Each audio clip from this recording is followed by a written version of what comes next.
Əziz məbəd, bir daha xoş gördük. Mən hamınıza Rəbbin xeyir duasını arzulayıram və müqəddəs kəlamda olan bir ayə ilə hamınızın diqqətini cəlb etmək istəyirəm. Biz müqəddəs kəlamı İncili oxuyanda görürük ki, İsa Məsih bizlərə bir söz deyir, bir ayə deyir. İsa deyir, qulağı olan eşitsin.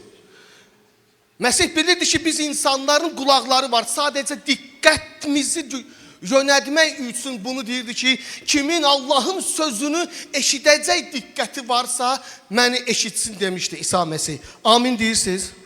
Amin. Əziz bacı qardaşlar, mən bu yaxınlarda bir vəz etmişdim. Rəbbə bax deyə bir vəz etmişdim.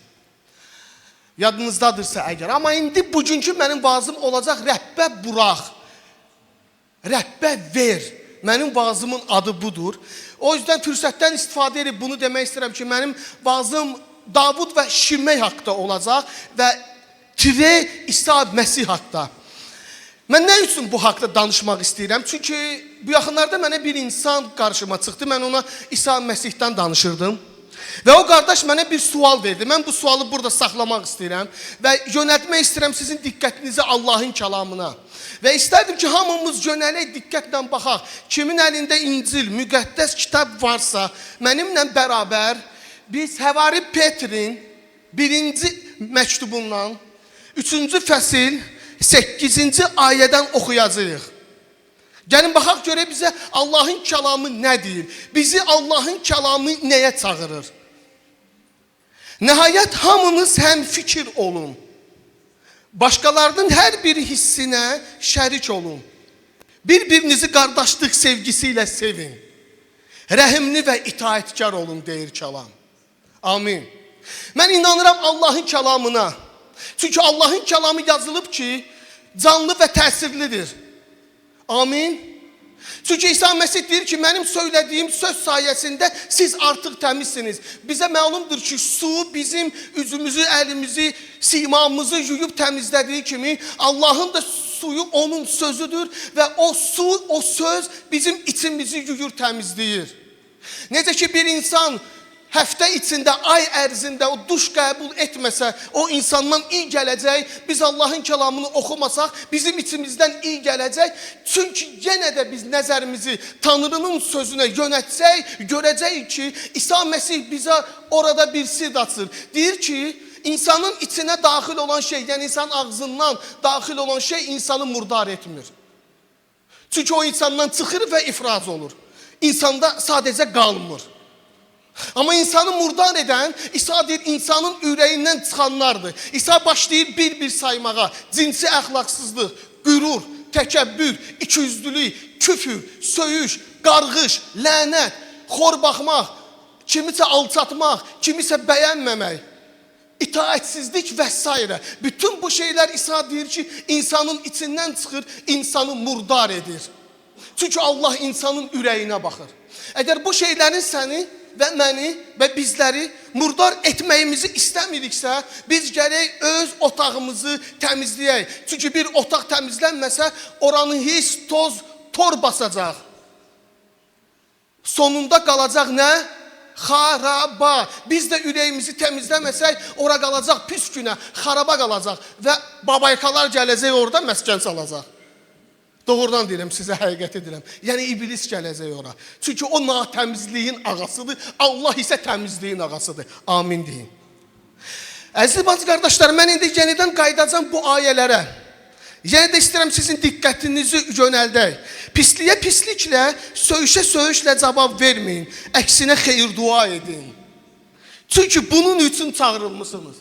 Müqəddəs kəlama görə hər bir kəsin, hər bir imanlının Tanrı tərəfindən o gündən İsa Məsihə o insan iman edirsə, onun çağırışı olur. O kimini həvari, kimini müəllim, kimini nəsihətçi, kimini ehsançı və kimini peyğəmbər deyə Həvari Pavel Efeslilərdə bunu bizə yazır.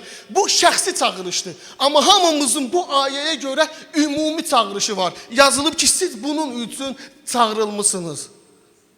Pisliyə xeyir dua vermək üçün. Çünki kim həyatdan kam almaq istəyirsə, xoş gün görmək istəyirsə, qoy dilini şərdən, ağzını hiylə danışmaqdan qorusun. Qoy şərdən çəkinib yaxşılıq etsin. Qoy sülhü axtarıb ardınca getsin. Çünki Rəbbin gözü salihlərin üzərindədir. Qulaqları onların fəryadlarına açıqdır. Amma Rəbbin üzü şər iş görənlərə qarşıdır. Amin. Mən indi qayıdıram həmin o suala. Mən bu yaxınlarda bir insanla qarşılaşdım. O çox hörmətli bir insandır. Və o insanla ilk görüşdən mənim ona qarşı məhəbbətim oyandı. Çünki özünə məxsus statusu var, hörməti var, rəğbəti var. Yəni dediyi söz sözdür, hörmətli oğlan idi. Biz söhbət edirdik onunla. Mən ona İsa Məsihdən başladım danışmağa. O mənə dedi ki, yaxşı Sübhan, mən sən deyən kimi İsa Məsihi qəbul etsən, sən mənə yaxşı tanıyırsan. Deyirəm, əlbəttə tanıyıram. Deyir, birdən anidən də indi çöldə, bayırda, nə bilim, həyatdır da, deyir. Qabağıma mən bir insan çıxsa, mənim təqsirim olmadan, mənim günahım olmadan, tanımadığım bir insandır. Mənim şərəfimə toxunsa, məni təhqir etsə, məni söysə, mən nə etməliyəm? Mən güldüm o insana. Ürəyim dedim, ay Allah, sən bu insana özün cavab ver. İndi gəlin buna başa sal, bu anlamayacaq. Bilirsiniz nəyə görə? Çünki iki cür təbiət var. Müqəddəs kəlam bunu bizə sir olaraq açır. Biri cismani təbiətdir, biri ruhani təbiətdir. Biri insan təbiətidir, biri isə ilahi təbiətdir. Bu ruhani təbiətdir, bu Allahın təbiətidir. Həvari Pavel bizə Qalatiyalılar məktubunda 5-ci fəsil 21, 22, 23 və s. ayələrdə bunu bizə açır. O deyir ki, cismani təbiət bunlardır. Cismani təbiətdə olanlar. Əxlaqsızlıqdır, itaətkarlıqdır, nəfsinə hakim olmamazlıqdır, qürurdur və s. Bu bizim cismani təbiətimizdədir. Yəni bu günahlar. Amma bundan əlavə ruhani bir təbiət var. Bu Allahın təbiətidir. Bu təbiətdə yaşayan bunlardır. Məhəbbət, mərhəmət, sülh, bağış, nəfsə hakim olmaq və s. İndi mən buna başa salmaq istəyirəm ki, qardaşım, sən cismani insansan, sənin baxışın cismanidir. Amma sən ruhani insan olsaydın, sən Allah kimi baxacaqdın. Mənim kimi, sənin kimi, dünya insanları kimi yox, Allah kimi. Dünənlər qardaşımızlardan biri çox gözəl ayəni mənə xatırlatdı kəlamdan. Deyir, yadındadırsa müqəddəs kəlamda yazılmışdır. Məhəbbət səbirli xeyirxahdır. Məhəbbət paxıllıq etməz. Məhəbbət ona edilən pislikləri sahib hesablamaz. İndi siz təsəvvür eləyin, Allahın məhəbbətində elə bir güc qüvvət var ki, sənə pislik eləyənə, sən pislik eləyənbə bilmirsən. Səni söyəni sən onun əksində söymürsən. Allahın sevgisində o qədər güc, qüdrət var ki, bütün sənin cismani təbiətini üstələyir və sən söyüşün əvəzində o insanlara xeyir, dua verirsən. Sizə bir sual verirəm. Bu sizin həyatınızda olub? Amin, siz bəxtəvər adamlarsınız. Bu təkcə bizim həyatımızda olmayıb. Mənim vaazımda mən bunu demişdim. Davud və Şimey İsa Məsih. Mən istərdim ki, biz Davud Peyğəmbərin başına gələni oxuyum sizin üçün. Biz bərabər oxuyaq. Bu 2 Samuel 16-cı fəsil 5-ci ayədən başlayır. Gəlin, baxaq görək, Davud Peyğəmbər nə yaşamışdı. Və bunu da sizə demək istəyirəm ki, müqəddəs kəlamda yazılıb ki, Həvari Yaqub yazır ki, ey qardaşlarım, müxtəlif sınaqlara düşəndə bunu böyük bir sevinç hesab edin. Biz imanlılarıq, bizim həyatımızda müxtəlif tür sınaqlar olur. Çünki bizim döyüşümüz cismani döyüş kimi deyil. Biz qılınc alıb əlimizə gedib döyüşmürük. Bizim döyüşümüz pis ruhlarlandır. Müxtəlif tür sınaqlar olur, iblis oyunlar çıxardır, variantlar işlədir bizim həyatımızda ki, bizim onun bir məqsədi var ki, biz imanlılar günah edək deyə. Padşah Davud Baxurimə gəldi və oradan Saulun nəslindən olan Giyer oğlu Şimey adlı bir nəfər çıxdı. Şimey Davuda lənət edə çıxırdı. Davuda və Davudun adamlarına daş atırdı. Bütün xalq və igidlərin hamısı Davudun sağında və solunda idi. Şimey Davuda lənət edərək belə deyirdi. Rədd ol, ey əliqanlı və yaramaz adam. Mən o insanla danışanda, Mən bu yerləri Allahın ruhu mənə xatırlatdı və mən başa düşdüm. Mən heç burada şübhə eləmirəm. Zərrə qədər də şübhəm yoxdur. Mənim qardaşlarımın içində elələri var ki, beşindən zəifdirlərsə, onundan qüvvətlidirlər. Və bizə Allah elə bir cəsarət verib ki, Məsihdə, biz özümüzü müdafiə etməyə bizim qüvvətimiz var. Amma mən fikirləşirəm ki, Davud yazılıb ki, o padşah idi. Onun oğlu Avisolom onu təqib edirdi. Çünki atasının gözü atasının taxtında idi. Avisolomun bir məqsədi var idi ki, ətrafına ordu yıxsın, Davudu şahlıqdan devirsin, getsin, otursun Davudun yerində. Əziz bacı qardaşlarım, bu fikir dünyadadır. İmanda, məbəddə bu fikir yoxdur, olmasın, olmayacaq da İsa Məsihin adı ilə. Əgər bizim də aramızda belə bir fikirdə olan insanlar varsa, mənim onlardan bir istəyim var, dayanın, nə qədər gec deyil. Çünki bu günahın aqibəti ölümdür. Əgər bizi Allah o yerə aparıb qoymursa, sən bu şey üçün özünü cəhd etmə. Çünki iblisin də bir istəyi var idi. Yadınızdadırsa əgər Allah ona demişdi, sən ürəyində dedin, iblis olmamışdan öncə mələk idi. Rəbb onun haqqında bizə deyir, sən ürəyində dedin, mən Allah olacağam, taxtımı sənin taxtından da üstün qoyacağam. O anda Rəbb onu rədd elədi və o Allahın padşahlığından, cənnətdən, səmadan atıldı. Avisolom da onun yolunu gedirdi. Pastırdısa, o yer ona verilib. Sənə haçan verilər, onda sən olarsan. Vaazçıdırsa ona o verilib. Səni Allah ora qoyarsa, onda olarsan. Öz komandanı, ordunu yığıb, onu oradan devirməyə çalışma. Avisolom kimi olacaqsan sonunda. Mən bu peyğəmbərliklərə inanıram. Mən Allahın kəlamına inanıram. Çünki o həqiqətdir. Avisolom da başlamışdı Davudu təqib eləməyə. Ata deyə uşaqlıqdan onu böyüdüb, əzizləyib, atasının şahlığında böyüyüb, bəhbəhlə böyüyüb, nə yeməyə, nə içməyə, geyimə, heç bir şeye ehtiyacı olmayıb. İndi nə var ki, atasına qarşı çıxır, onu devirmək istəyir. Davud isə Yerusəlimdən çıxırdı. Baxurimdə idi. Bu dəmdə də Şimey adlı bir insan o tərəfdən, qarşı tərəfdən əlində daş Davudu təhqir edirdi, lənət edirdi və Davuda başlayırdı daş atmağa. Müqəddəs kəlamda yazılıb ki, Davudun ətrafında igid döyüşçülər var idi. Mən bilməm, siz müqəddəs kəlamı oxumusunuz, yoxsa oxumamısınız. Müqəddəs kəlamda yazılıb ki, Davudun yanında elə igidlər var idi ki, onların üzləri aslanın üzünə bənziyirdi. Ay dədə, insan ona baxanda vahiməyə gəlirdi. İgidlərə baxın, siz oğullar var idi. Və Davuda deyirlər ki, icazə ver. Bu ne köpəkdir, bu kimdir ki? İcazə ver ki, qılıncla onun başını üzək. 2 dəqiqənin içində. Mənə o sual verən o oğlan, mənim özüm, bizim ikimizdən də və səndən də və məndən də güclü statusa malik olan Davud idi. İndi isə baxaq görək Davud nə edir? Bu sınaqda, bu sınaqla qarşılaşanda. Seriya oğlu Avişay padşaha dedi, axı nə üçün bu köpək leşi ağam padşaha belə lənət etsin? İzin ver gedim onun başını üzüm.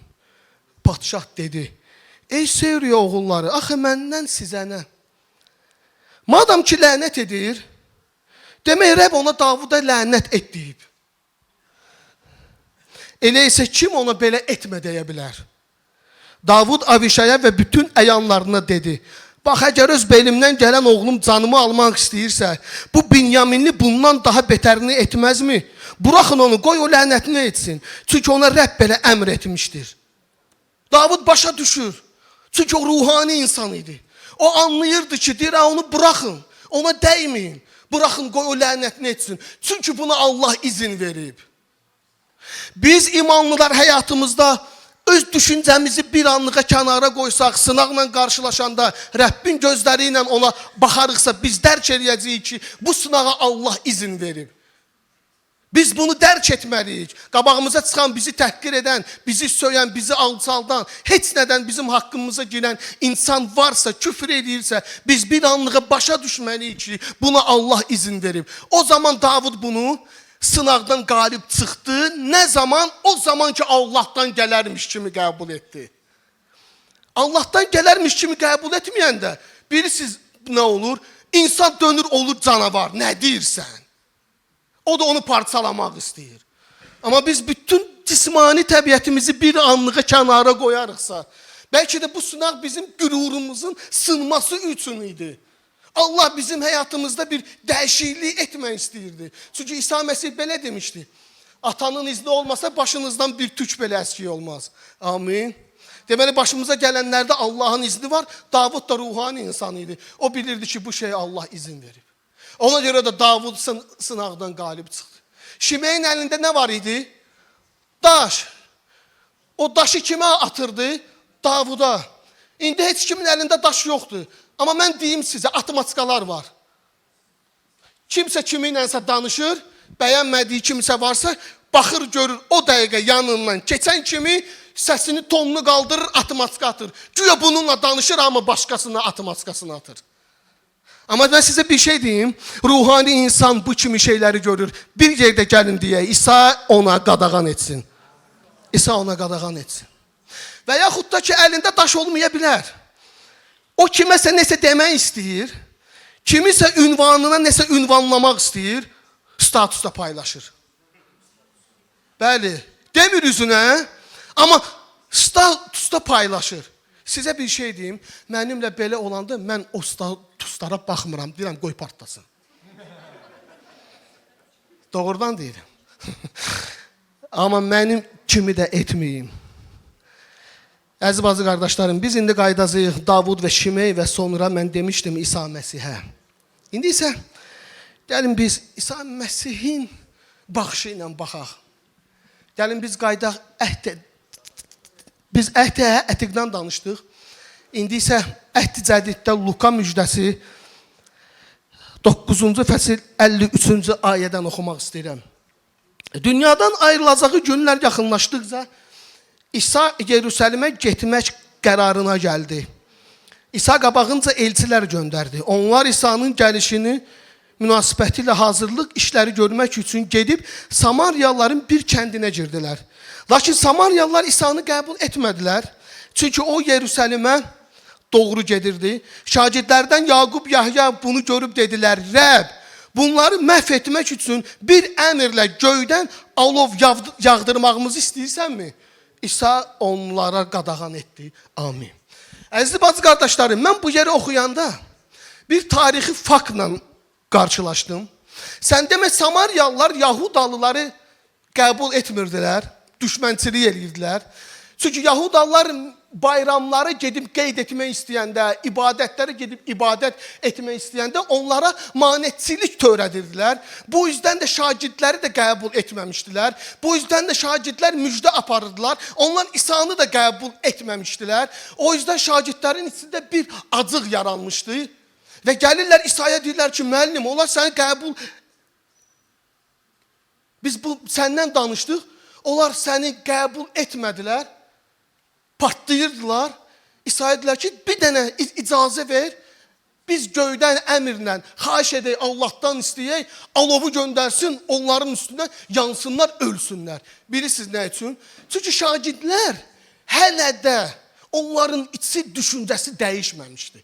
Onlar dünya insanları kimi qisas hissi ilə alışıb yanırdılar. İsa isə onlara ciddi şəkildə qadağan etmişdi. Bir var desin ki, stop. Bir var İsa Məsih desin ki, olmaz ha belə şey etmək. Bir də var ki, İsa Məsih onlara qadağan etmişdi. Qəti qərarla bu şeyi etmək olmaz. Ola bilər biz müjdə zamanı kiməsə müjdə verəndə kimsə bizim İsa Məsihimizi, Rəbbimizi qəbul etməyə bilər. Biz müjdə verəndə bizi kimsə söyüb təhqir edə bilər. O günləri biz Vahidlə danışırdıq ki, internetə vaazları qoyuruq, görürük ki, altından kimsə söyüş yazır, təhqir edir və s. Haberlər də bu sınaqlarla qarşılaşmışdılar. Onlar qisas hissi ilə alışıb yanırdılar ki, ölsünlər, partlasınlar. Əziz bacı qardaşlarım, o yerdə bir söz var. İsa Məsih bilirsiniz nə deyir? Deyir, siz hansı ruhdan olduğunuzu bilmirsiniz. Çünki Allahın ruhu var, iblisin ruhu var. O başlanğıcdan qatil idi, bunu İsa Məsih demişdi. Onun bir məqsədi var ki, insanları öldürsün, məhv etsin. İndi sizə bir sual verirəm. Sizdə lənət, qisas almaq, qarğış etmək, küfrə küfürlə, söyüşə söyüşlə, pisliyə pisliklə cavab vermək varsa, bu kimin ruhudur? Yox, əgər bizə bunun əksinə, bizi qəbul etməyənləri, sevməyənləri xeyir dua veririksə, bizdə kimin ruhu var? Yaxşı, sizdən sual çıxa bilər. Yaxşı, qardaşım, sən bu şeyləri bizlərə danışırsan. Bəs bunların aqibəti necə olacaq? Ola bilər ki, kimsə bu vaazdan sonra deyər ki, mənim qardaşım, bu Şimeyin aqibəti necə oldu? Zaman gəldi, yetişdi. Davudun oğlu Süleyman oldu padşah. Atası Süleymana başladı vəsiyyət eləməyə. Süleymana Qadir deyir ki, Süleyman, oğul, sən hikmətli və müdrik adamsan. Nə edəcəyini bilirsən. Şimeyi cəzasız qoyma. Oğul deyir, yaxşı. Biz Tövratı oxusaq, Tövratda mən yenə də təkrar etmək istəyirəm bunu. 600-dən çox hökm, qanunlar var. O qanunların içində bir qanun da var idi. Padşahı söymə. Padşahı söyən öldürülsün. Allahın qanununa görə Şimey mühakimə olunmalıydı. Ey Şimey, sən Davuda daş atırdın. Xalq yığışıb sənə qanuna görə daş atmalıydı. Sən Allahın qanununa görə mühakimə olunmalıydın. Bəs sizdən sual çıxa bilər. Axı Allahın qanunu icra olmalıdır. Bəs niyə görə Şimey daşqalaq olunub ölmədi? Ona görə ki, Davud orada qanundan da üstün olanı etmişdi. O mərhəmətə üstünlüyü vermişdi. Sənə sual verim, sən həmin anda öldürməyə hazırsan, yoxsa yaşatmağa? Sən həmin anda bağışlamamağa, mühakimə etməyə hazırsan, yoxsa bağışlamağa hazırsan? Və bilirsiniz nə olur? Süleyman Şimeyi çağırır, deyir, gəl bura. Şimey gəlir padşahın huzuruna. Deyir, Yerusəlimdən kənara çıxmayacaqsan. Çıxdığın gün öləcəksən. Razısan? Deyir, razıyam, yaxşı. Şimey gedir, Yerusəlimdə yaşayır. Müqəddəs kəlamda yazılıb ki, günlərin bir günü qulları bunun evindən qaçır. Şimey baxır, görür ki, qullar evdə yoxdur. Planlayır eşşəyini ki, getsin qullarını qaytarsın.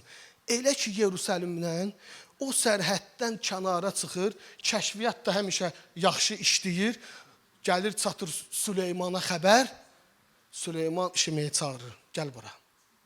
Deyir, mən səninlə danışmadım, danışdım. Demədim ki, Yerusəlimdən kənara çıxma. Deyir, bəli. Əmr elətdirir, Şimeyi öldürürlər. Bilirsiniz nə üçün? Çünki ey Şimey, sən birinci dəfə deyil idi sərhəddə açdın. Sən Allahın qanununun sərhəddini açdın. Sən padşahı mühakimə elədin, daş attın. Sən Allahın sərhəddini aşmışdın. Əziz bazı qardaşlarım, padşahla padşah kimi, böyüklə böyük kimi, ağsaqqalla ağsaqqal kimi olmaq lazımdır. Sərhəddə aşmamaq lazımdır. Və bunun axırı ölüm ola bilər. O ikinci dəfə sərhəddi keçdi. Ona görə də öldü. Mən Davudu tərifləyirəm, Süleymanı da tərifləyirəm. Amma mən bir şey bilirəm, Davuddan da, Süleymandan da üstün olanı edən bir şəxs olub İsa Məsih. Davud da dedi cəzasız qalmasın. Süleyman da onu öldürdü. Amma İsa Məsihi Yerusəlimdən tutub, çarmıxa aparanda, Rom əskərləri onu təhqir və təqib edəndə, ona küfr edəndə, üzünə şillə vuranda, onu alçaldanda, onu ələ salanda, üzünə tüpürəndə, onu çarmıxa çəkəndə, o isə çarmıxdan bir söz deyirdi. Ata, onları bağışla, onlar bilmirlər nə edirlər. O Davuddan və Süleymandan da üstün olanı etmişdi. Ola bilsin bu vaazı həmin o qardaşım da dinlədi, qulaq asdı, mənə sual verən. Mən isə ona buradan da üz tutub ona və sizə və hamıya bunu demək istəyirəm. İndi siz Davud kimi, Süleyman kimi, yoxsa Allahın oğlu İsa Məsih kimi hərəkət etmək istəyirsiniz? Bütün günahkarlara görə, yer üzündə, alçaqlara görə, narkomanlara görə, əxlaqsızlara görə, quldurlara görə, yolunu azmışlara görə, murdar, irgənc insanlara görə, İsraildə möcüzə etdiyinə görə, kora göz verib, 5 çörəklə 5000 insanı doyuzdurub. İndi isə onların içindən İsa'nı çəkirlər çarmıxa, onu söyürlər, küfür edirlər, alçaldırlar. Sən ona deyirlər, nə bilim təhqir edirlər, vururlar, əllərini, ayaqlarını deşirlər. Bilirsiniz, İsraildə o vaxtları isti idi. Gün bir tərəfdən, qan axır, bədəndə taqət yox. Mən olsaydım İsa'nın yerinə acıqlı olardım, lənət edərdim. Amma o bunu etmədi, o dedi, ata Sübhanı bağışla, o bilmir nə edir. Çünki bir qamçı da mənə vuran Sübhan idi və sən idin. Sən deməcəkən ki, mən deyildim. Sənin də günahın İsa Məsihi çarmıxa çəkdi. Və bütün bunlara rəğmən Allah bu dünyanı elə sevdi ki, vahid oğlunu ona qurban verdi. Bunu ona görə etdi ki, Sübhan və sən həlak olmayasan, sənin əbədi həyatın olsun. Bax, bu Allahın məhəbbətidir. Şiməyə də sən məhəbbət göstər. Səni söyəni söymə, sənə lənət edəni etmə, onu sev və ona xeyir dua ver. Çünki rəhimlilik, bağış, mərhəmətli olmaq bu xalqın kökündədir. Həmişə də bizim xalqımız bunu bacarır. Çünki kökümüzdə belə məsihçilik ruhu var. Və mən də dua edirəm ki, o müqəddəs ruh, o Allahın ruhu yenidən bizim həyatımıza qayıtsın. Davud deyir, belimdən gələn oğlum məni bunu edirsə, bir köpək kimi bunu etməzmi? Əgər məbəddə biz bir-birimizə bu cür yanaşırıqsa, dünyavi insanlar bizə bunu etməzmi? Söyüşə-söyüşlə, küfrə-küfürlə cavab nədir? Qisas almaq nədir? O eləyirsə acığa mən də bu şeyi eləyim nədir?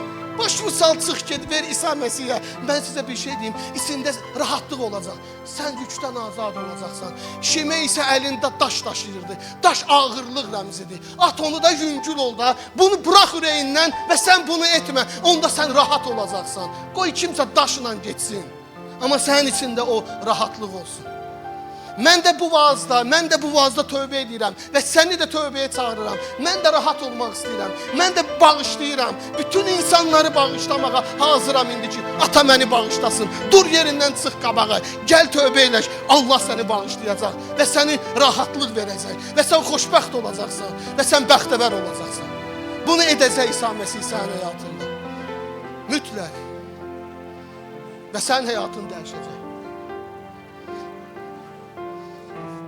Utanmayın, çıxın. Rəbbin önündə etiraf edin. Deyin ki, ya Rəbb, məni bağışla. Mən tamamilə dəyişmək istəyirəm. Onda Rəbb xeyir dua verəcək. Amin.